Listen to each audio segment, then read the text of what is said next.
Pues hola, ¿qué tal a todos mis amigos, todos nuestros amigos y contactos? Les presento a mi amigo Luis Turriza. Ya me conocen, soy Daniel Nogués. El día de hoy nos reunimos Luis Turriza y yo para platicar como parte de nuestros festejos personales, digamos, de la conmemoración de la independencia, y como de verdad el día de ayer, 27 de septiembre, y el día de hoy, 28 de septiembre, se celebran los verdaderos 200 años de la consumación de la independencia de México. Decidimos reunirnos para platicar sobre este evento, y sobre todo el día de hoy, 28 de septiembre, les prometí a algunos de ustedes que iba a hacer una transmisión y vamos a hablar sobre un documento muy importante, que es el Acta de Independencia del Imperio Mexicano. Por ahí anda una publicidad en las calles donde pueden ver una copia, una foto de esta Acta de Independencia, pero dice Acta de Independencia de la República Mexicana. Tal documento no existe. Vamos a ver qué pasó con esto. Vamos a platicar un poco del proceso de independencia y por qué la firma del Acta de Independencia. Bueno, pues al final es el evento, no tanto, ya no nada más simbólico, pero es el evento legal que culmina con todo el proceso de independencia. Entonces, Luis Eduardo Turriza, mi super amigo, él me ha seguido desde casi que empecé como guía de turistas. Nos conocimos en un tour al castillo de Chapultepec y luego, bueno, hemos seguido en contacto. Ambos somos más que historiadores, porque no lo somos, ni yo tampoco, pero ustedes saben que yo soy guía de turistas, mi amigo Luis y yo somos más aficionados a la historia, nos gusta mucho. Luis ha trabajado en el gobierno, entonces bueno, saben que eso también tiene sus particularidades. En el gobierno él ha estado en FONAR, ¿cierto? Y si alguien no sabe lo que es FONAR, o para nuestros amigos de otras partes del mundo, FONAR es bueno, literalmente es que es Fondo Nacional de Apoyo a las Artesanías. Fondo Nacional de Apoyo a las Artesanías. ¿Y qué hace el FONAR? Porque todavía existe. Sí, bueno, promueve la artesanía, justamente todas las técnicas que se usan en el país pueden caer en desuso si no se usan y no se venden.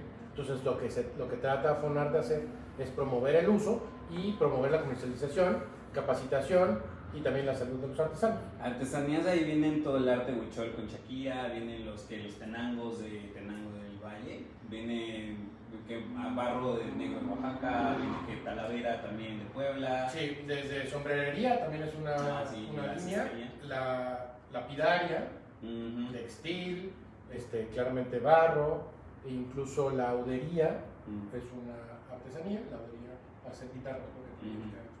Ajá, sí, con la que es eso. Entonces, bueno, hay muchas técnicas que FONAR trata de conservar, preservar y promover. Bueno, aunque esto fue hace ya un tiempo, pero el arte es la expresión mera de una cultura, ¿no? De una historia y de una cultura. También trabajaste en el Palacio de Correos. Así es. ¿Haciendo? Era director comercial y la parte divertida de la chamba, o sea, era conseguir todas las ventas y arreglar la postventa, pero la parte divertida era la parte que le llamamos cultura postal, que es toda la filatelia, emitir los timbres postales, cancelarlos y cuidar de todos los museos, entre ellos el Palacio Postal. Bueno, y en ese sentido, porque luego sacan como timbres postales conmemorativos, especiales. Yo recuerdo una serie que sacaron de unas monjas coronadas de Puebla, de estos conventos, y así como que de diferentes eventos. ¿Cómo funciona eso? O sea, ¿en qué se basan para sacarlo? ¿Esto por conmemoración? ¿Cómo funciona? El día que quieras nos echamos una plática de esa, pero Luego esencialmente hacemos un video hay de eso. como en los museos, ¿no? La exposición permanente y la temporal. Entonces hay unas líneas que salen todos los años, aproximadamente se emiten 50 estampillas postales al año y se dividen en flora y fauna por un lado, hay otras con otras naciones, las emisiones conjuntas, hay otras que también promueven algún aniversario de alguna industria o algo, pero el día que quieras echamos una plática de eso. Y soy un apasionado, pero aparte es súper interesante, muy importante. porque además a las generaciones nuevas ya no saben nada de lo que es un timbre postal. Un timbre postal, por los que no saben, los más jóvenes, ¿tú sabes lo que es un timbre postal? Sí, claro. Una estampita que se le ponía a una carta o un paquete que se mandaba, ¿no? Una carta generalmente. Sí, el correo o la comunicación es casi un derecho universal. Y el chiste del timbre, insisto, no es el mismo momento, pero antes se mandaba la carta y lo pagaba la persona que recibía. Ajá. Hasta que una vez un inglés vio que le iban a entregar una carta en la Primera Guerra Mundial, si no mal recuerdo, a alguien, y dijo, no la quiero, para no pagar. Ajá. Entonces dijo, oye, ¿por qué no la quieres? Porque esa es nuestra clave. Si me manda una carta es que todo está bien, y así nos ahorramos el dinero. Entonces, a partir de entonces empieza el porte pagado, lo tiene que pagar El que lo manda. El emisor. Ah, mira, aquí te mandan interesante. Luego hablamos de eso. Yo me acuerdo que compré unas de parte de una colección de las monjas coronadas, ¿se acuerdan? Que por ahí tengo todavía. Bueno, pero el tema de hoy vamos a hablar del Acta de Independencia, que se firma un 28 de septiembre de 1821. Hoy 28 de septiembre de 2021. Estamos ahora sí celebrando los 200 años de la firma del Acta de Independencia. ¿Por qué es tan importante este documento? Porque, bueno, no, yo soy el que tengo que preguntar, aquí tú eres el especialista, pero creo que para mí, un poco lo que platicábamos tú y yo, es que si bien el 15 de septiembre es muy importante, creo que el 27 y 28 de septiembre deberían ser una fiesta casi del mismo tamaño, porque al final México nace hasta que tiene como un acta de nacimiento, que es la que se firma hoy 28, ¿no? Entonces, más que decir que el 15 de septiembre no debe ser el día que se celebre, creo que el 28 de septiembre de ayer debimos haber hecho un fiestón nacional, porque aparte es el bicentenario de la firma. Sí. Como buen mexicano, yo siempre estoy a favor de la fiesta, entonces está muy bien que se celebre el 15 en la noche, el 16 como día también está muy bien, pero el 27 es cuando le vamos a hacer el verdadero desfile, porque fue cuando entró el ejército trigarante a la Ciudad de México, y el 28 pues el acto solemne de la firma del Acta de Independencia, ¿no? Bueno, en realidad entre los historiadores no hay como bueno, si nos ponemos más exigentes, como que no se ha llegado a un acuerdo de cuál sería digamos, el día de la independencia, porque puede ser, si tomamos como proclamación de independencia, incluso podría ser el día que el 24 de febrero, cuando se promulga el Plan de Iguala, cuando se publica, digamos, se hace de conocimiento general la bandera de México con los tres colores, verde, blanco y rojo, con el águila, como bandera de la nueva nación, del nuevo estado, del Imperio Mexicano. Podría ser el 24 de febrero, cuando se promulga el Plan de Iguala, se hace público. Pero también podría ser en la firma de los tratados de Córdoba, el 24 de agosto, me parece, ya se me olvidó el 24 de agosto, cuando se juntan Iturbide y don Juan de Donojú en la villa de Córdoba y se firma un tratado internacional donde entonces un representante internacional, que es de España, del gobierno de España, pues firma los tratados con Iturbide y entonces pues le dan básicamente, ahora sí legalmente, la parte de la independencia, aunque ya después el gobierno español va a desconocer lo que hizo don Juan de Donojú. Otra probable fecha puede ser el 27 de septiembre, cuando simbólicamente entra el ejército trigarante a la Ciudad de México y pues básicamente pues ya no hay una batalla, ya es más show, y además que coincide, curiosamente, solo por casualidad, ¿no?, con el cumpleaños del emperador Iturbide, bueno, de Agustín Iturbide, que después se va a ser emperador. No es cierto, sí, claro que lo hizo a propósito, ¿no? Pero también la otra posible fecha sería precisamente hoy, 28 de septiembre, bueno, en ese tiempo de 1821. ¿Por qué hay tantas fechas? Bueno, y además, sobre todo, es muy importante, ¿por qué el 27 de septiembre entra el ejército trigarante y no se firma ese mismo día el Acta de Independencia? Cuando entraron a la ciudad, se reúnen en Palacio Nacional, juntos van a la catedral, se celebra una misa que en ese tiempo, bueno, existía, y no sé si todavía existe, un Te Deum, que era un agradecimiento a Dios, ¿no? Y después de eso, hasta donde sabemos, se tenía contemplado pues más actos, pero don Juan de Donojú ya estaba muy enfermo, ya dicen unos que ya había llegado enfermo a Veracruz, dicen otros que se enfermó en Veracruz, otros dicen que lo envenenaron acá en México o Nueva España. La cuestión es de que no se pudo terminar con ciertos, él no pudo estar presente en ciertos eventos. Entonces al otro día, 28 de septiembre, después del 27, entrada del ejército trigarante, se reúnen de nuevo en Palacio Nacional. Es ahí donde se escribe el Acta de Independencia, que por cierto se escribió doble, o sea, copias, o sea, dos originales, y cada uno de los miembros de la regencia se pone a firmar el acta, ¿no? Firman una, firman la otra. El primero, como presidente de la regencia, pues era Agustín de Iturbide, y después los demás.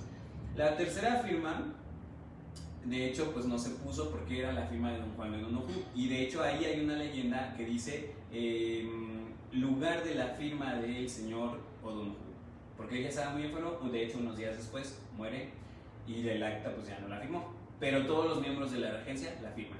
Pues ahí está, como bien decías, es el documento fundacional, es el acta de nacimiento del país, y que bueno, como les decía hace rato, hay por ahí una publicidad de contemporánea, digamos, donde pues aparece una foto del Acta de Independencia de la República Mexicana, cosa que pues, no existe, ¿no? No sé, podemos hacer un breve recuento de lo que fue el movimiento, porque justamente ayer que nos reuníamos Luis y yo, platicábamos de esto, Y yo decía, me preguntabas de las etapas, ¿no? Del movimiento de independencia, porque todos sabemos, o deberemos saber, que todo empezó con el grito de Dolores por Hidalgo, ¿no? Y cuando lo toman prisionero y lo fusilan, el que continúa el movimiento es Morelos, ¿no? José María Morelos y Pavón.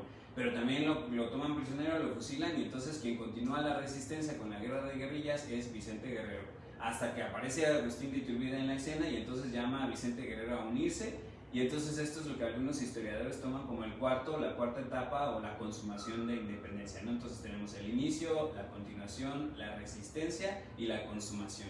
Pero ayer teníamos un debate acá muy acalorado porque hay unos historiadores que en realidad que piensan que podría tomarse como, pues sí, el movimiento de inicio de independencia en 3 etapas: inicio, continuación y resistencia, pero la consumación o el movimiento de Iturbide no tiene en realidad nada o mucho que ver con el movimiento que inició Hidalgo, con lo que continuó Morelos y con lo que hacía Guerrero.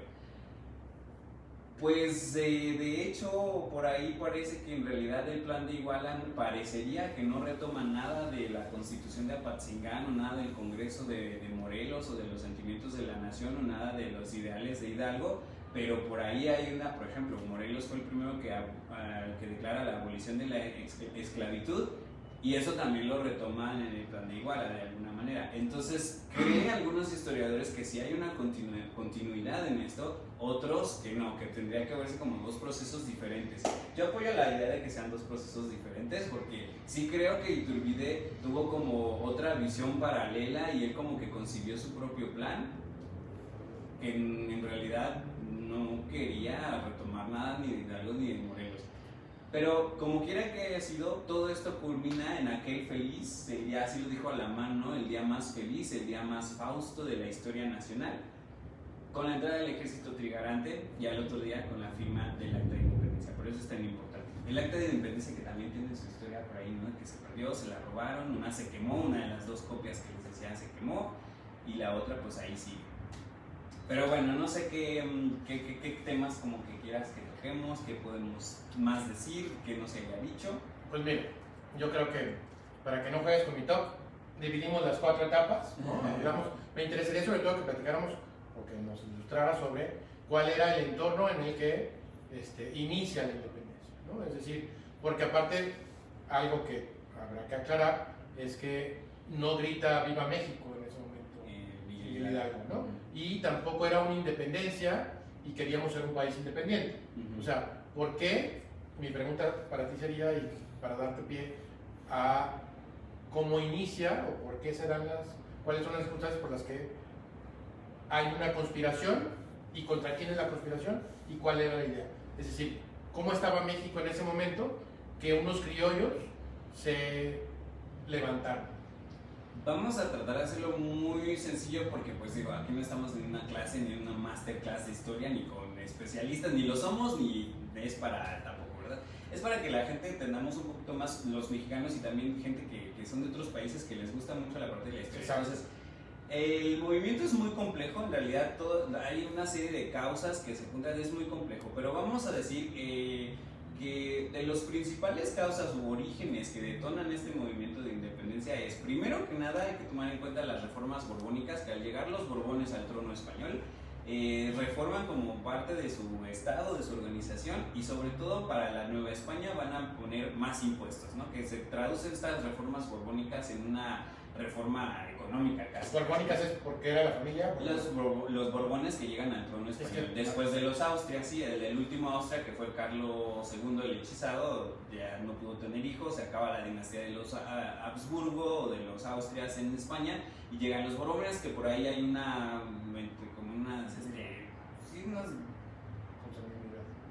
hay como una batalla, no batalla, pues sí hay una lucha de que querían pasarle el trono español a otros Austrias, pero al final los borbones se impusieron. Entonces llegan los borbones y los borbones eran muy gastadores de dinero, la verdad, y querían más. Y además España estaba muy gastada, entonces querían más dinero. Entonces, ¿cómo? Pues vamos a sacar más dinero, más impuestos, más plata, más oro de la Nueva España. Entonces las reformas borbónicas no les gustaron para nada a los habitantes de la Nueva España, porque sobre todo eran sobre impuestos, iban a tasar, a poner más impuestos a la clase media y la clase alta, sobre todo la clase media, que eran los hacendados, condes, marqueses, criollos en su gran parte, sí. Había varios mestizos también, pero pues sí, había muchos criollos. Criollos, recordemos, son hijos de españoles nacidos en América.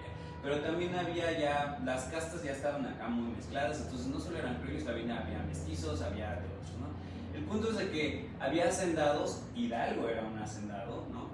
Y de hecho el hermano de Hidalgo, creo que era Miguel también, su hermano, no recuerdo cuál era el nombre de Hidalgo, de Miguel Hidalgo, pero él también tenía unas haciendas y precisamente por esta situación de las reformas borbónicas perdieron mucho dinero, ¿no? Varios hacendados y entre ellos su hermano. De hecho se suicida su hermano.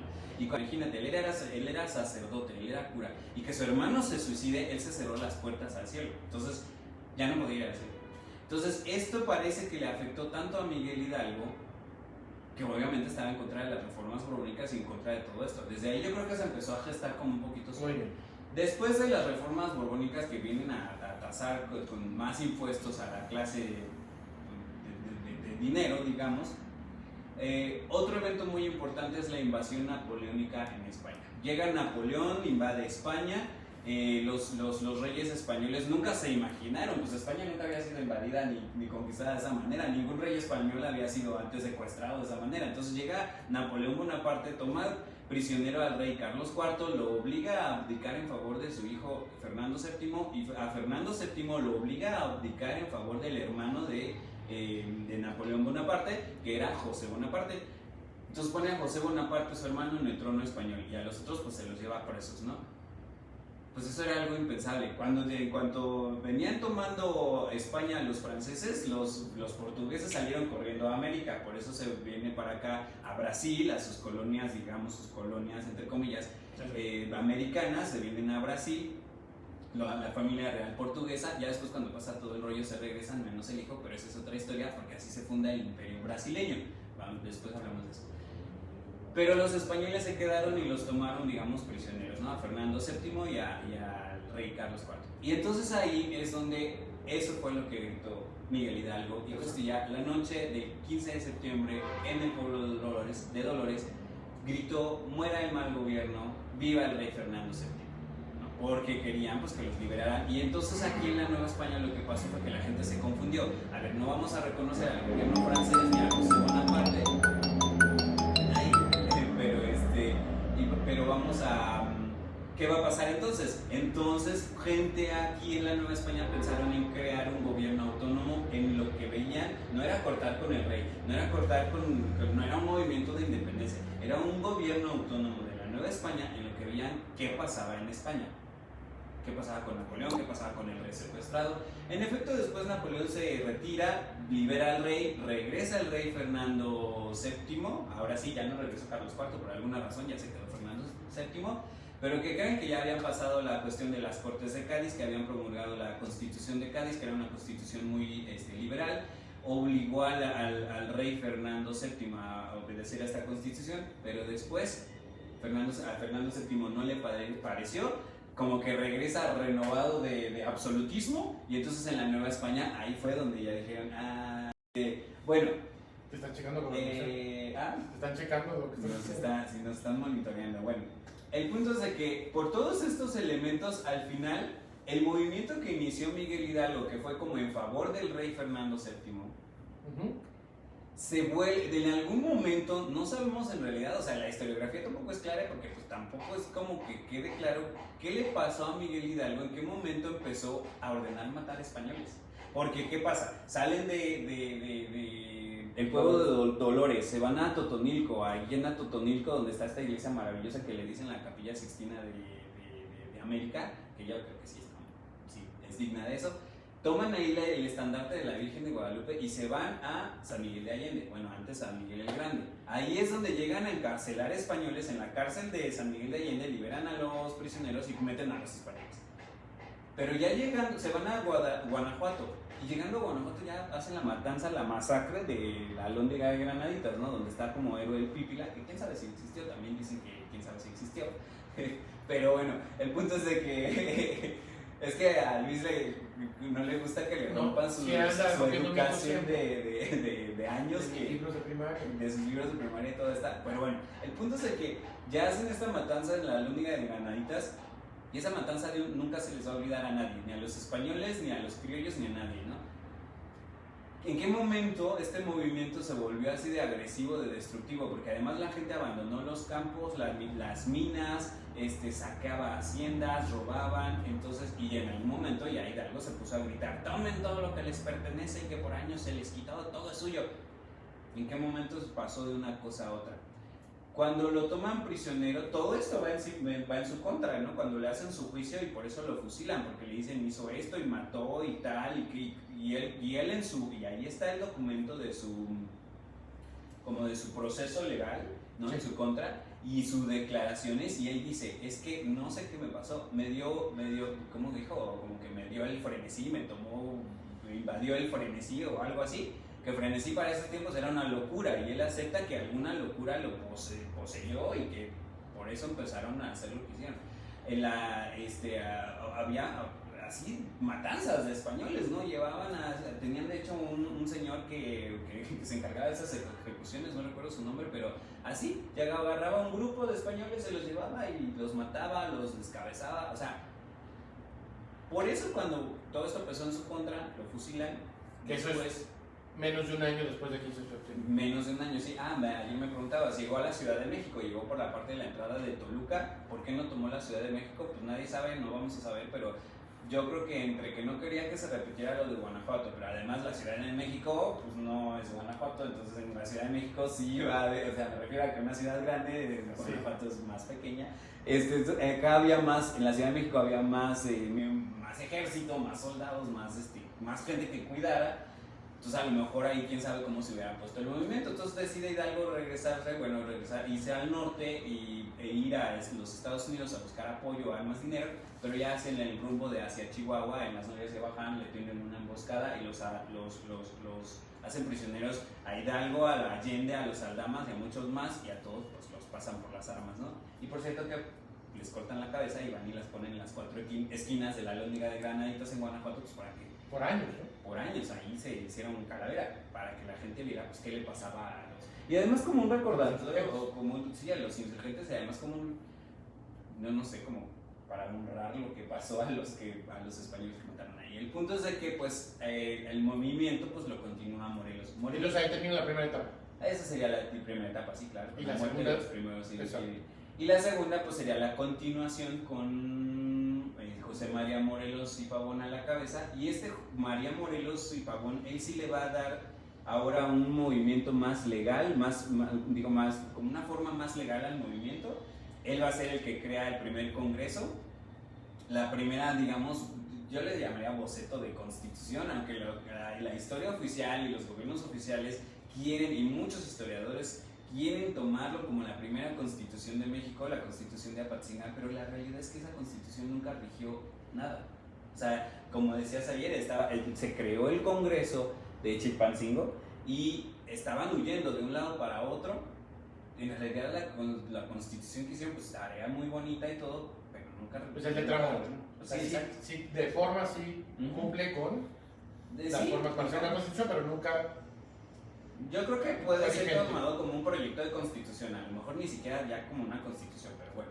Y todo basado en los sentimientos de la nación, que es como las ideas de Morelos, ¿no? Y aquí es donde Morelos va a declarar ahora sí la independencia de México, de la España, y la abolición de la esclavitud y otros principios. Su idea sí era ser un país separado de la corona. Ahí sí es donde por primera vez vemos que ahora sí se quieren separar. Pero también como que no tenían mucha idea, o él no tenía mucha idea de qué hacer, porque la declaración fue la independencia de la República del Reino de México. Así era, de independencia de la República del Reino de México. Entonces, ¿qué era? ¿República o era reino o qué cosa era? ¿No? Creo que no tenían como mucha idea, pero sí las ideas republicanas ya estaban presentes en mucha gente.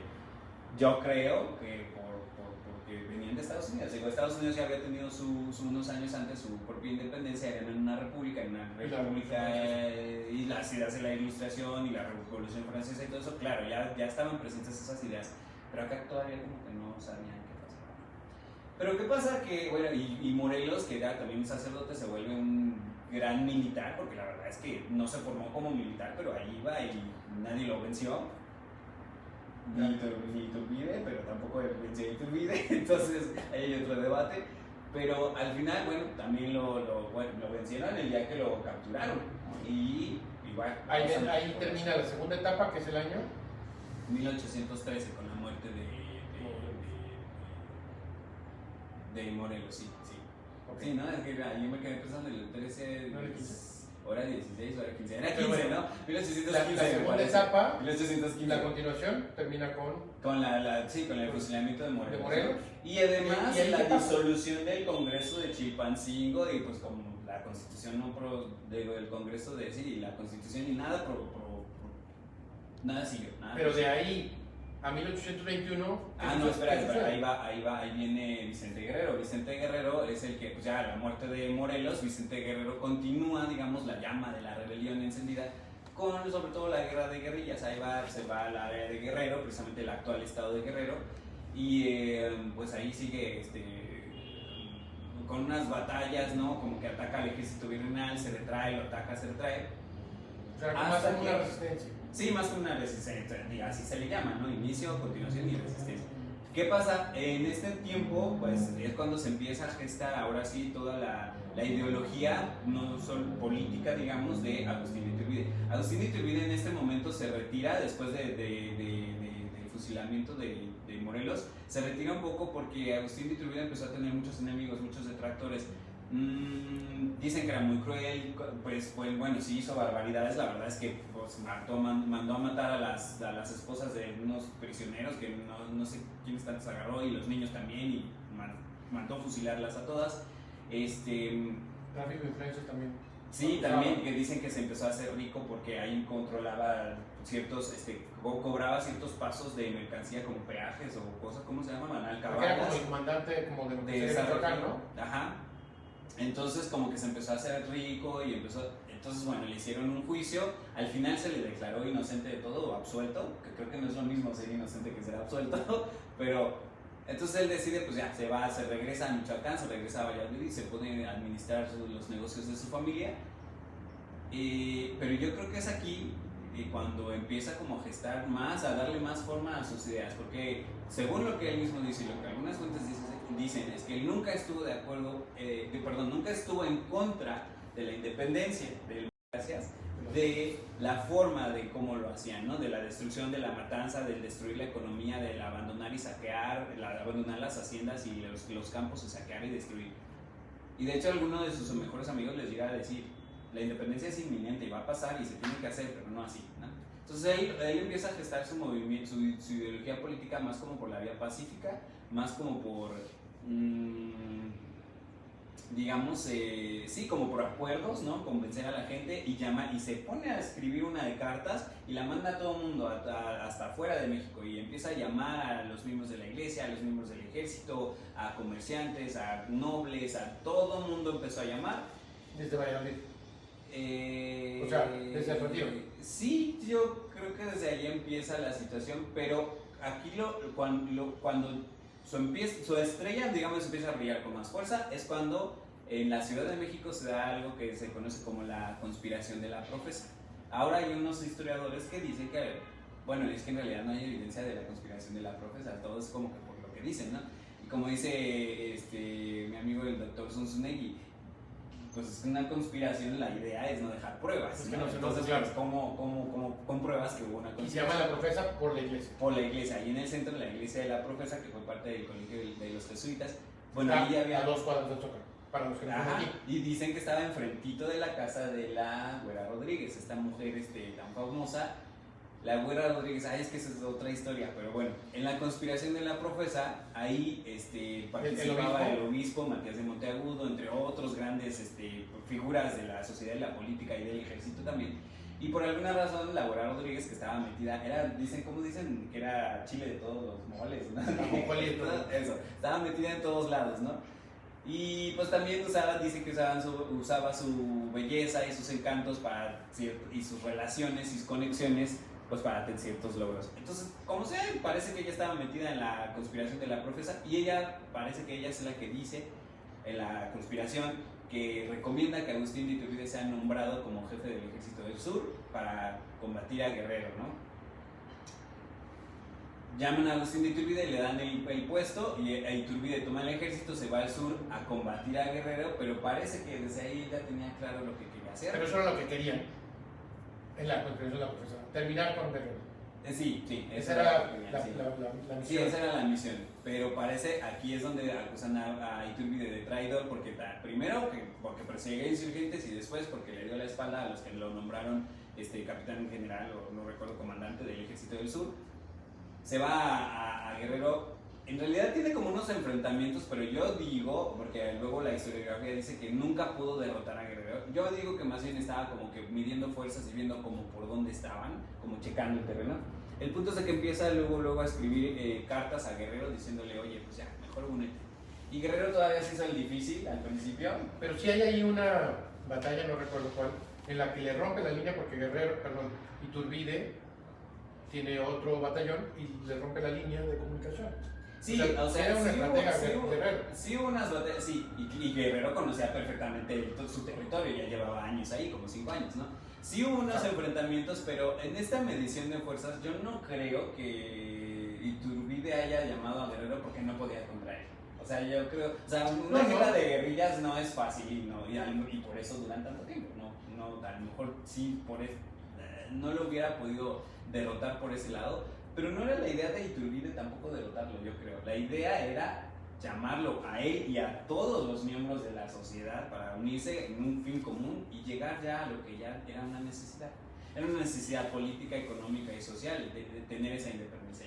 Sí, creo que el gran valor para mí de Iturbide es que es un político, porque al final la política, una de sus definiciones es el arte de evitar la guerra o de evitar el confrontamiento. Entonces sale con la fuerza del ejército a conciliar con Guerrero y lo que le ofrece es, sí vamos a hacerlo independiente, pero con mi forma, y le manda, entiendo, el plan de Iguala, o sea, como para que veas de qué se trata, ¿no? Sí. Y todavía creo que Guerrero le hace algunas recomendaciones o peticiones y Iturbide las adhiere, etcétera, en puntos dice que lo dice o lo convence, ¿no? El punto es de que, bueno, pues así es como después de este intercambio de cartas ya estamos hablando de 1820, se encuentran Guerrero y Iturbide, dicen que se encontraron en Apatzingán y que ahí se saludaron con un fuerte abrazo, perdón, sí, en Acatempan, y ahora muchos historiadores dudan que eso haya pasado, porque nadie dijo nada de ese abrazo. Iturbide nunca dijo nada, ni Guerrero dijo nada, nadie dijo nada de ese abrazo supuesto en Acatempan. Y Guerrero y Iturbide escribían muchas cartas. Bueno, dicen que Guerrero no sabía escribir ni leer, pero pues dictaba y le escribían las cartas. ¿Quién sabe? Dicen, ¿no sabías? Pues dicen que era ignorante y que no sabían, bueno, ignorante que no sabían. El ignorante del siglo XXI ahora somos los que no sabemos usar las redes, ¿no? Pero dicen que no sabía escribir y entonces le escribían sus cartas. Y yo creo que era un muy buen escribano el que tenía, porque si leen cartas de Guerrero, pues les escribía con una belleza típica de la época, ¿no? O sea, Iturbide sí las escribía de su mano, de su puño y letra, ¿no? Pero bueno, dicen que Guerrero no. ¿Quién sabe? Bueno, que te interrumpa. Entonces, nos pasamos de la tercera a la cuarta. Para la consumación empieza cuando, después de la conspiración de la profesa, nombran a Iturbide. Sí, yo creo que podría empezar cuando Guerrero acepta. Cuando Guerrero acepta ser parte, reconoce el plan de Iguala y acepta ser parte de la culminación de este proceso. Y bueno, si es que se llegaron a ver en Acatempan, en algún momento se vieron, de eso estoy seguro, si se abrazaron o no, pues quién sabe. Pero en el momento en el que aceptan ambos, yo creo que ahí puede empezar la tercera etapa de consumación. Ya después lo demás sí hubo unas cuantas batallas, la última aquí en la Ciudad de México, bueno, cerca de la Ciudad de México, como decían, fue en Azcapotzalco, ¿no?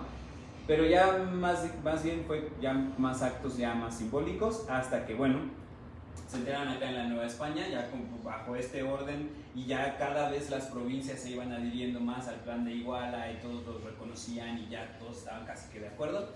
Llegan noticias de que Juan de O'Donoju, el último virrey... Que era una de las cosas que platicábamos ayer. O sea, cuando es el grito de Hidalgo, el virrey era Calleja. Ahí no, Calleja vino después. o sea, hubo varios virreyes. Ajá. Y a este O'Donoghue ya lo mandan como para cerrar el changarro. Sí, O sea, ya venía él. basado en la Constitución de Cádiz, precisamente, ya como era una constitución liberal, el título de virrey era como los liberales de Cádiz ya no querían usar esos términos, era la realidad. Sí conservaron al rey ahí como que le hicieron el favor, pero ya no querían conservar esos tratamientos, digamos. Entonces, por eso es que se va a nombrar al gobernador de la Nueva España capitán general de la Nueva España. Ya, O'Donoghue no es virrey. O'Donoghue ya no es virrey. Aunque se le puede tomar como parte de, pero O'Donoghue ya no es virrey. Es sucesor de virreyes, pero él no es virrey sí, como tal. Sí. Entonces se enteran acá en la Nueva España que viene O'Donoghue, ya investido como capitán general de la Nueva España. Entonces Iturbide sale a darle el encuentro hacia en Veracruz, en la villa de Córdoba. Porque llegaban por Veracruz, entonces aquí a México. Ajá, de aquí a México se fue para allá y de Veracruz llegaron a Córdoba y ahí se vieron, ¿no? Si ustedes van a Córdoba, si hay alguien de Córdoba por ahí, yo que tengo amigos en Córdoba, está la plaza, está la iglesia principal, está el palacio justo frente a la iglesia, y de un lado del palacio, si el palacio está aquí, del lado izquierdo está la casa donde se encontraron Juan de O'Donoghue, donde se firmaron los tratados de Córdoba, y del otro lado de la plaza, del lado derecho del palacio junto a la iglesia, está la casa donde se hospedó Iturbide, y ahí están unas placas, ¿no? Y bueno, en esta casa ahí fue donde se firman los tratados de Córdoba. Se le hicieron modificaciones. En los tratados de Córdoba los escribe Iturbide basados en el plan de Iguala, ¿no? Y entonces en los tratados de Córdoba, tratado viene de una firma de un acuerdo internacional. Como ya O'Donoghue era como un representante de España, ¿no? O así ya lo tomaban en la Nueva España, pues ahí ya se puede hablar de un tratado. Juan de O'Donoghue e Iturbide todavía se sientan a discutir algunos puntos. Por ejemplo, lo que logra Juan de O'Donoghue. En ese sentido, pues el rey español sí fue como muy tonto en no aceptar esto, porque lo que logra Juan de O'Donoghue es que se crea el Imperio Mexicano, se crea la corona, el trono del Imperio Mexicano se le ofrece, y esto fue el logro de O'Donoghue, ofrecerle ese trono a, bueno, esto ya estaba claro, querían que el rey de la Nueva España fuera el rey de España. ¿Por qué? Eso está bien interesante. ¿Por qué querían que el mismo rey del que nos estamos independizando fuera rey de aquí, del país independiente?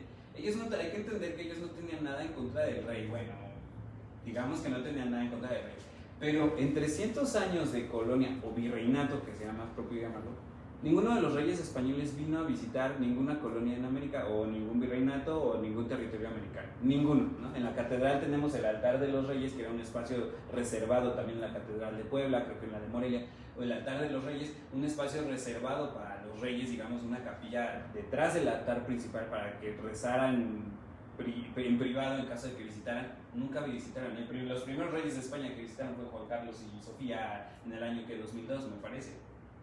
Entonces nunca vinieron a visitar. Entonces lo que querían los americanos, porque así se llamaban así mismos los no hispanos, lo que querían era un rey que gobernara aquí, que estuviera aquí, una autoridad que estuviera aquí. Ya no querían un intermediario que era el virrey. Había buenos virreyes, hubo muy malos. La comunicación entre la Nueva España y España eran 2 meses en barco para allá y 2 meses en barco de regreso para que a ver cuándo tenías tu rey, más lo que se tardara el rey en solucionar. Imagínate cuántos meses podían pasar, ¿no? Y todos los procesos eso sí era burocracia, ¿no? Aunque hoy nos quejamos. Pero era esta cuestión de distancia, esta cuestión de ausencia. En el Palacio Nacional había un trono vacío siempre, ¿no? Que ni el virrey se sentaba ahí, hasta donde sé, porque no había rey, ¿no? O sea, no estaba esa figura. Había gente que tenía que hacer el viaje hasta España para solucionar alguna cosa. O sea, todo esto complicaba. Además de todas las causas que ya hablamos de la parte de las causas que generaron el movimiento de independencia. Entonces, desde el plan de Iguala ya estaba muy claro que el trono del nuevo imperio mexicano iba a ser para el rey de España. Pero lo que logra O'Donoghue es que, además de ofrecerle el trono al rey español, así dice la cláusula, en caso de que el rey español no quiera o no pueda aceptar la corona del imperio mexicano, el trono se le va a ofrecer a su hijo, el príncipe, no recuerdo quién era. En caso de que este príncipe no quiera o no pueda aceptar, el trono se le va a ofrecer al hermano del rey, el príncipe infante Francisco de Pablo. En caso de que él no quiera o no pueda aceptar, entonces el trono se le va a ofrecer a cualquier otro miembro de la Casa Real Española que ellos designen. Y en caso de que no quieran aceptar ninguno, entonces, esta ya yo creo que sí es mano de Iturbide, entonces los mexicanos estarán libres de elegir a su propio emperador o rey, ¿no? Y eso fue lo que pasó. Dicen aquí que, bueno, fue plan con maña. Iturbide ya sabía que iban a rechazar porque ya desde hace años se venían luchando en contra de la independencia. Digo, España luchaba en contra de una independencia de la Nueva España. Entonces, ¿por qué iba a aceptar ahorita la creación de otro trono, de otro reino y aceptar mandar a alguien de su familia a este trono? Dicen que Iturbide ya sabía que no iban a aceptar. Pero aún así yo creo que se jugó muchas cartas, ¿no? Como que todo si dicen, como dicen que fue una revista, un oportunista, ¿qué más dices que fue? Que fue un acuerdo. Entonces como que todo le salió muy bien. Corrupto. Porque cabe aclarar que es Monarquista. y yo soy pro iturbidista, ¿no? Pero bueno, el punto es de que como que todo le salió muy bien para que al final, bueno, como el rey español rechazó el trono, la creación de la independencia, todo, obviamente entonces los mexicanos acá dijeron, pues entonces estamos libres de elegir a nuestro emperador. Y entonces, ¿en quién pensaron? ¿En quién pensaron si no había nadie más popular, si había hecho la independencia, si había sido invicto, y si además dicen que era muy guapo? No sé. ¿En quién pensaron? Pues en Iturbide. Y al final a él es al que llaman a gobernar el imperio mexicano como emperador. Pero aquí sí ya voy a empezar un poco más con la publicidad a favor pro Iturbide, porque Iturbide dijiste que fue un gran político. Él no se formó como político, no se formó, o sea, sí le gustó. Él empezó a estudiar como en un colegio de estos de seminarios para la iglesia, pero no le gustó, se salió. No tuvo una formación militar como tal, aunque sí después, pues claro que se entró a eso, era un gran militar también, invicto. Dicen que nadie montaba el caballo como él, que por eso lo reconocieron cuando regresó al país por Padilla, Tamaulipas, que uno de los soldados que estaban por ahí lo vio montar y dijo, ese es Iturbide porque nadie monta como él, quién sabe si sea cierto. Pero lo que es cierto es que este hombre, al crear este país, porque él fue el que creó el país, él fue el que le llamó México o Imperio Mexicano, él fue el que llamó a sus habitantes mexicanos, claro, tomando lo de los mexicas, la remembranza de este imperio mexica, ¿no? De los aztecas. Los colores de la bandera, él puso el verde, blanco y rojo, simbolizando religión, independencia, unión, ¿no? Él pone el águila con la serpiente tomado del mito de fundación de México Tenochtitlán, la ciudad de los aztecas. Él fue el que va a crear la regencia, la primera junta gubernativa y además un congreso constituyente que va a ser encargado de hacer una constitución. Él va a ser quien divide los tres poderes del gobierno en tres, en el ejecutivo, legislativo y judicial. Él va a ser, ¿quién más? Quien firma el acta de independencia. El chile nogado. Que nos dejó el chile en nogada, entre muchas otras. De hecho, el chile en nogada es una de las pocas comidas que sí puedes llamar mexicano, porque todo lo demás, el mole es barroco. O sea, el taco parece que tiene otras historias. Entonces, comida mexicana es lo que se hizo de 1821 en adelante. Música mexicana, vestidos mexicanos, todo lo que sea mexicano tiene que ser considerado de 1821 en adelante. No antes, ¿no? Porque ya puede ser virreinal, puede ser colonial, lo que sea, pero influencias hay muchas, europeas, indígenas, pero mexicano, todo de 1821 en adelante. Entonces, bueno, por si fuera poco, ¿qué más hizo Iturbide? Pues, ¿quién era el más popular y más famoso? Pues claro, lo llamaron a gobernar el país que él creó. Y todavía, bueno, quién sabe, dicen las crónicas, ¿verdad? Y los documentos que todavía él dijo, no, espérense, vamos a que el Congreso lo decida. El Congreso lo decidió. No, es que no hay quórum, vamos a que el Congreso lo vuelva a decidir. Se volvió a reunir el Congreso. No, ahora espérense, hay que esperar la autorización, el acuerdo de las provincias, ¿qué piensan todas las provincias? Y todos dijeron que sí, ¿no? O sea, al final. Y todavía entonces, ¿por qué no está la historia? Vamos a terminar con eso. Iturbide no está en la historia principalmente porque somos una república. Y en una república, habemos mucha gente, esto también era muy complicado para mí, no entendíamos mucho la parte de qué es una república, qué es una monarquía. Y es mucho más allá de que una monarquía esté gobernada por un rey que está sentado en un trono dando órdenes. Eso no existe desde principios de 1500, cuando en Inglaterra se creó un parlamento, que era la representación de parte, si quieren, parte del pueblo, de la nación, en el gobierno. Y estaba el rey, pero el parlamento hacía y promulgaba leyes y también decidía cómo se gobernaba. Entonces, desde allá empezaron a decaer los absolutismos. Entonces, una monarquía, pues aparte lejos de ser solo gobernada por un emperador o un rey, ¿cómo se contrapone con una república? Pues en la república ya lo conocemos, están los pues sí, representantes de la gente del pueblo en el Congreso, en el Senado, y está gobernado por un presidente, ¿no? Que cambia cada 6 o 4 años, como quieran. Pero ya lo decía Maximiliano, lejos de esto, o sea, un rey, un emperador son educados de generaciones atrás, 100, 500, 700 años atrás, para gobernar pueblos, ¿no? Y un presidente pues, no está ni obligado a saber inglés, ¿no? Por ejemplo. Entonces, para mí yo creo que eso sí tiene mucho sentido, sobre todo para un pueblo que necesita de tanto simbolismo y tantos líderes como el pueblo mexicano, ¿no? Y esto lo veo, por ejemplo, a Agustín Iturbide. Y regresando a la pregunta, llegaron los estadounidenses y le dijeron, pues muy bonito tu imperio, pero ¿por qué? ¿No? O sea, aquí en el Nuevo Mundo, lo de hoy son las repúblicas y eso de las monarquías son de allá de Europa, del Viejo Mundo, ya está en desuso. E Iturbide le dice al representante del gobierno americano, que no era de embajador porque reconocieron la independencia, pero no el gobierno de México, a Joel Poinsett, le dice, pues muy bonito tu república, muy bonito tu Estados Unidos, porque sí, que república admirable en muchos aspectos, pero económicas, educativas, demográficas, de clima, de geográficas, todo de este país, de México. Entonces lo más conveniente para México pues es una monarquía. Y hasta dice, en algún momento llegará tal vez de que se piense en otras formas de gobierno, pero este no es el momento. Y yo creo que no era el momento. Yo tengo dos preguntas más. ¿Qué vas a decir? Sí, dígame. A ver, entonces el 27 de septiembre es la entrada triunfal. Y el 28 se firma el acta de independencia. Ahí nace México. ¿Qué era México entonces? ¿Qué era México? Geográficamente y políticamente. Qué interesante, porque México es un país multicultural, multigeográfico. Era un país, cuando se crea el Imperio Mexicano, era un país enorme. Ya saben que la mitad de Estados Unidos hasta Costa Rica. Amigos de Guatemala, Salvador, Honduras, Costa Rica, fueron mexicanos, al menos en teoría. Porque en realidad en la práctica, en documentos, pues no se llevó a cabo. Pero en teoría sí llegó a existir el Imperio Mexicano. Independizamos en esa firma, en la que acuerda O'Donoghue, que es un país independiente, abarca desde Nuevo México. Desde la Alta California, Texas, Ohio, parte de Ohio, de Arizona, Nuevo México, Nevada, hasta Costa Rica. Pero ¿qué pasa aquí? Pero antes de las islas no, las Antillas no. Cuba, no, eso no. De hecho, sí había un proyecto de Iturbide de integrar Cuba y de integrar islas al imperio, pero no, hasta este momento no. O sea, sí, pero sí había un proyecto de eso. Qué interesante que lo digas, porque Iturbide, aparte de todo, perdón, pero pues tenía una visión a futuro, ¿no? Yo no sé. El punto es de que, pero ¿de dónde viene este compendio, este gran territorio? Para empezar, la Nueva España era nada más el centro de México.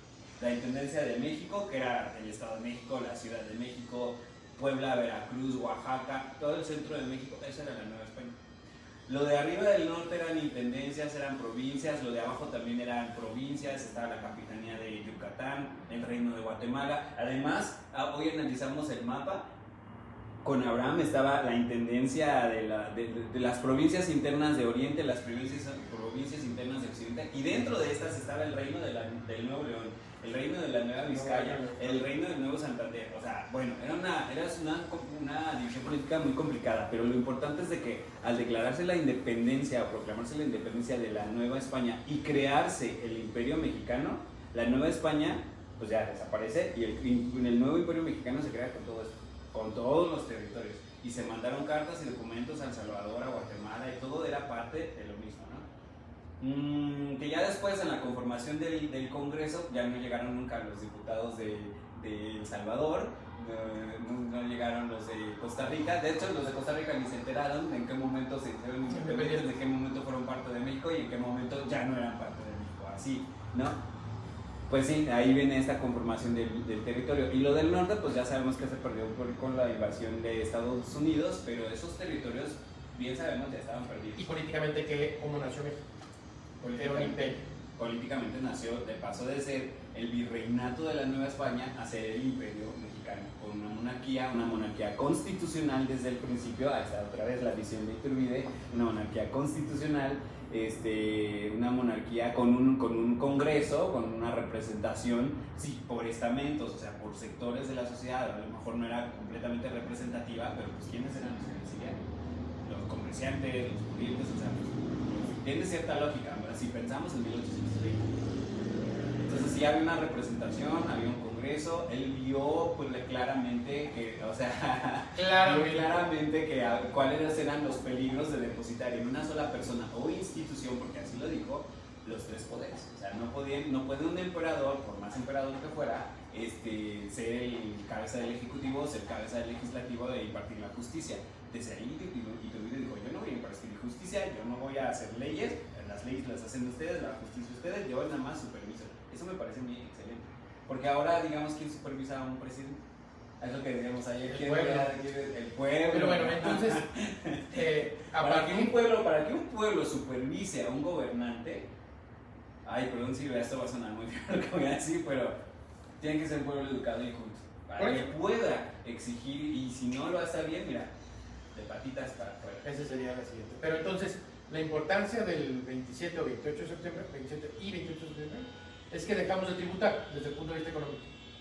Somos independientes porque entonces todos los tributos, impuestos, tarifas son para nosotros. Bueno, antes era para acá, había una parte que se iba para España, ¿no? Sí, pero claro, todos los impuestos eran para acá y se recaudaban acá. Sí, una parte se iba a España. Sí, digamos que económicamente es la parte dejó de mandarse de la independencia, ¿no? Sí, porque hasta en el acta de independencia, que por cierto leímos hoy en la mañana en el Museo de Castillo de Chapultepec, casual, tuvimos un tour por allá y dimos lectura, ¿verdad? Al acta de independencia. Pero ahí en el cuerpo de la escritura dice una parte, algo así como que ahora el nuevo estado o país va a hacer uso de sus propios recursos, una cosa así. Porque es que la independencia, cualquier independencia, hasta todo y Carlos Marx estaría muy feliz de que todo es dinero, ¿no? Todo es capitalismo y todo es dinero. Sí, claro, ya se dejó de mandar el dinero a España, ¿cierto? A partir de ese día. Pero ¿qué pasó después? ¿Qué hicimos con ese dinero? ¿Qué hicimos con esa riqueza? Hacemos otro video. Otro video. Pues eso es lo importante, eso es con lo que nos tenemos que quedar el día de hoy, que hoy sí se cumplen 200 años de esa firma, de ese documento. Por cierto, el documento, también tenemos que hablar del documento. Brevemente, ya para terminar con eso. Decía que se hicieron dos, uno se puso en el Congreso, que el Salón del Congreso está todavía reconstruido, pero está dentro del Palacio Nacional, pero se quemó ese lugar, el recinto, y se quemó el acta. Y la otra acta parece que fue robada por un empleado del gobierno y la vendió. Se perdió por muchos años. Cuando llegó Maximiliano a México en 1864, él trajo la segunda acta de independencia, bueno, quizás era la primera o la segunda, pero trajo una de las dos, pero nunca quiso decir de dónde la obtuvo, ¿no? Nunca quiso decir, y está bien, bueno, pues ahí sus secretos, pero la trajo, ¿no? De hecho, en la parte de atrás tiene el ex libris de la biblioteca, digamos, personal, de sus documentos personales de Maximiliano. Tampoco nunca la dejó nunca hizo un acto de devolverla al pueblo de México, digamos, ¿no? Era parte de sus documentos privados, ¿no? Y después cuando se acaba el Segundo Imperio, cuando lo fusilan, o sea, el Maximiliano ya sabía que esto se estaba acabando y mandó muchos muebles y mandó cosas de regreso a Europa. Sí, y de hecho ya iba para afuera también. Se fue, llegó a Orizaba, y en Orizaba, en la hacienda de Jalapilla, ahí fue donde como que reúne a su estado mayor y ellos le dicen, no, sí, ya vayas emperador, otros le dicen, no, quédese, pero la mayoría de todos estaban de acuerdo que se fuera por salvar su vida. Pero me parece que ahí es donde recibe la carta de su madre, donde diciéndole, prefiero un hijo muerto, donde le dice, prefiero un hijo muerto que un derrotado, una cosa así, ¿no? Entonces parece que eso le dolió tanto que dijo, no, vámonos de regreso, y vámonos a Querétaro, y básicamente se fue a entregar. Pero bueno, el punto de esto era que al acabarse el Segundo Imperio, el acta que él trajo desaparece otra vez. Yo digo que lo más lógico es que se lo llevaron con varios de sus documentos, ¿no? Y ya va a ser hasta muchos años después cuando alguien en Europa, me parece que en España, la encuentra en una tienda de viejo, en una librería de viejo, ahí documentos, y la compran. Me parece que eran descendientes mexicanos, eran mexicanos, pero vivían allá y no recuerdo la verdad, eran creo que García Escalbarceta, una cosa así. La verdad les falló en ese sentido, pero la adquirieron y la tuvieron en su biblioteca personal por mucho tiempo. Hasta que, yo no recuerdo el año, 50, 60, creo que fue en el 62, cuando en un acto, ahora sí, devuelven el acta a México y se la dan en sus manos al presidente y ahí la mandan a poner en un... ¿Hoy dónde está? En el Archivo General de la Nación, pero no se puede ver, está en la Cámara de Alta Seguridad, junto con los sentimientos de la nación, de Morelos, el plan de Iguala, o una copia del plan de Iguala al menos, y otros documentos importantes. Entonces, pues hoy ¿Y dónde se puede ver una réplica? Réplica hay ahí en el castillo de Chapultepec. Que la réplica es de esta segunda, castillo supongo. de Facimi, digamos. Y está en el castillo de Chapultepec, que es el Museo Nacional de Historia. Ahí está una copia, pero luego tiene varios museos. Me parece que también vi una en el Museo de la Lóndiga de Granaditas, algo así. Y en tu Twitter también lo puedes ver. En mi Twitter y en mi Facebook, de hecho, la republiqué también. Sí, para que la vean. Es un documento muy bonito. Claro que le echa muchos halagos, ¿verdad? Al Iturbide, pero es un documento muy bonito, muy poético también. Pues yo creo que valía la pena hacer una reunión, un festejo y una charla. Que por cierto, ya después la historiografía oficial dijo que que el acta de independencia la firmó la peor, la escoria de México, casi de los peores políticos, y la historiadora, la doctora Guadalupe Jiménez Codina, hizo una investigación y se puso a hacer la biografía de cada uno de los firmantes del acta de independencia y eran lo mejor. Pero yo ya no quise preguntar, pero también la pregunta es ¿por qué no aparece Guerrero firmando? Bueno, eso es uno de los grandes reproches en la historia, ¿no? De que por qué ninguno de los insurgentes fue miembro de la regencia, ninguno de los insurgentes fue miembro de la junta gubernativa y ninguno de los insurgentes firmó el acta. Yo creo que ahí todavía había varios resentimientos de que a nadie se le olvidaba lo que habían hecho los insurgentes al matar a los españoles en la Lóndiga de Granaditas. Porque fue una masacre terrible, o sea, las paredes de la Lóndiga se tenían mucha desconfianza de Guerrero, o sea, accedió pero nunca estuvo convencido, sobre todo por el tema, supongo, de seguirle reportando la corona. Quién sabe, pues sí, seguramente a ninguno le terminó de agradar. El que sí nunca estuvo de acuerdo fue Guadalupe Victoria. Ese sí desde el principio dijo, no, y yo no quiero Iturbide y nada de que monarquías y nada. Él nunca estuvo de acuerdo. Fue el que, me cae muy gordo, pero el único que podríamos decir que no fue un traidor. Porque Guerrero, Nicolás Bravo y todos los demás apoyaron a Iturbide, apoyaron el plan de Iguala, los tratados de Córdoba, reconocieron todos los documentos, apoyaron el imperio, incluso Guerrero, Nicolás Bravo, todos fueron nombrados miembros de la Orden de Guadalupe y después todos traicionaron a Iturbide, ¿no? Excepto Guadalupe Victoria, que ese nunca aceptó nada. De hecho dicen que cuando fueron, porque ya se descubrió, pues es un desastre ahí cuando todo el mundo empezó a traicionar a Iturbide y Guerrero y Nicolás Bravo abandonan la Ciudad de México y cuando van como pues han metido una conspiración, van a la casa de Guerrero y dicen que encontraron la capa de la vestimenta de la Orden de Guadalupe metida en el excusado junto con una medalla de la Orden de Guadalupe.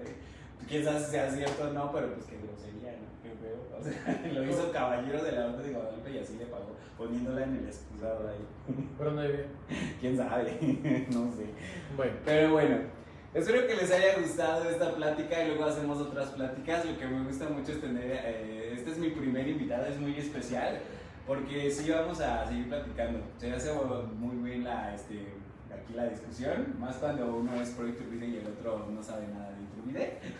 No sé, nada más no. No le cae, no sí te cae. Él como personaje no me molesta, pero creo que hacer un imperio, porque bueno, la otra cosa es la diferencia entre imperio y reino, que algún día platicaremos, pero que haya una monarquía, pues a mí no me parece. Si ya estábamos en esas, y aparte ya había repúblicas en el mundo, ya había, ya había pasado en ese momento francesa. Estaba, bueno, sí. Entonces, que de ahí Estados Unidos. La ilustración toma. Pero a ver, ¿los franceses cuántas veces regresaron a su monarquía? No lo sé. Muchas veces fueron república, monarquía, y todavía hay mucha gente, y no solo gente del pueblo así, o sea, gente pensante y altos políticos que piensan en regresar a la monarquía en Brasil, la monarquía en Italia, piensan regresar a la monarquía en que Francia. Que sean políticos no significa que sean ilustrados. No solo políticos, también gente pensante, estoy seguro. Hay libros y libros y mil argumentos para eso, pero eso es otro tema. Muy bien. Es que a fuerza me quiere quitar mi pensamiento monárquico. Claro. Es que mira, yo prefiero ver a un monarca así muy bonito con todo el protocolo a ver lo que tenemos ahorita, o lo que tuvimos antes, o lo que tuvimos antes y antes y antes. Entonces digo, perdón, ni cómo ayudar. Me decía apenas una amiga, ay sí, pero ¿cuánto te cuesta una monarquía? Porque ella de hecho es de Inglaterra. Y me dice, pero ¿sabes cuánto cuesta una monarquía? Y yo le dije, ¿y tú sabes cuánto cuesta la corrupción y mantener a todos estos y el narco y todo esto? Perdón, pero... ¿Y se quitaría con una monarquía? Estoy seguro que en muchas maneras sí. Lo platicamos. Vemos. Muchas gracias, cuídense mucho, sus comentarios, preguntas, lo que quieran, ahí estamos al pendiente. Gracias. Nos vemos, vamos a comer un pozolito ahora sí para celebrar el viaje. Ay,